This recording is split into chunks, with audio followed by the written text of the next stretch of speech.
안녕하세요. 안녕하세요. 요렇게입니다. 이번에는 토사구팽이라는 고사성어를 21세기 시각으로 풀어보는 동영상을 만들었습니다. 오늘은 첫 번째 동영상으로 범녀가 어떻게 토사구팽 당하지 않았는지에 대하여 따져보겠습니다.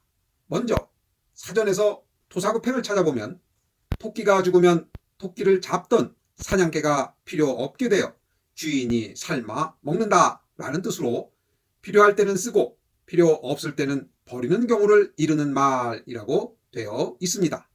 그러면 토사구팽의 첫 번째 주인공 범녀를 소개하겠습니다. 범녀는 춘추시대 말 초나라 사람인데 월나라에서 중용되었습니다. 당시 오나라와 월나라는 전쟁 중으로 긴장 상태였는데 월나라 왕 윤상이 죽고 구천이 즉위하자 이 혼란한 틈을 이용하여 기원전 496년 오나라 왕 함녀가 월나라를 공격했습니다.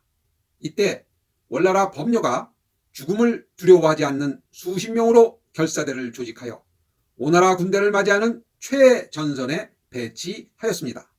그런데 오나라 군사들의 코앞에서 이 결사대는 한 명 한 명씩 괴성을 지르며 자신의 목을 베며 죽어갔습니다.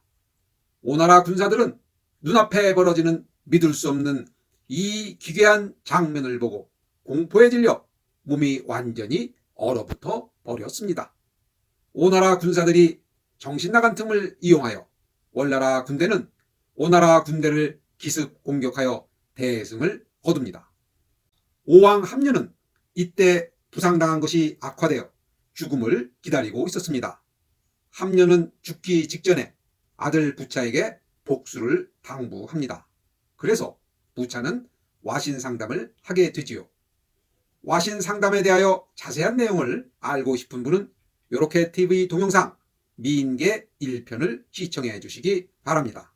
월왕구천은 승리에 도취되어 자만하였고 복수를 착실히 준비해온 오왕 부차를 얕잡아 보았습니다.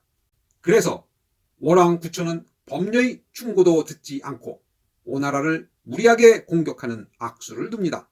이번에는 오히려 월왕구천이 회계산에서 포위되는 위기에 빠지게 됩니다. 월왕구천은 오왕 부차에게 목숨을 구걸하였고 오나라에서 노예로 산다는 조건으로 겨우 목숨을 부지하게 되지요. 이때 범녀도 구천과 함께 오나라에서 갖은 수모를 겪게 됩니다. 그러나 오왕 부차의 자만심과 방심 덕분에 구천은 풀려나와 다시 월나라 왕으로 복귀하게 됩니다.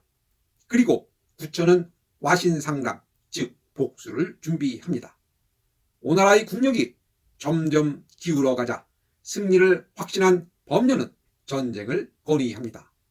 월나라 왕 구천이 오나라 공격 명령을 내리니 궁지에 몰린 오왕 부차가 자살함으로써 오나라는 망하게 됩니다. 결국 와신상담 최후의 승자는 월왕 구천이 되었습니다.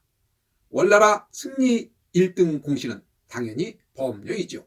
그런데 어찌된 영문인지 범녀는 월나라를 떠나려고 합니다. 그러자 월왕 구천은 월나라의 영토 반을 줄 테니 떠나지 말라고 간청합니다.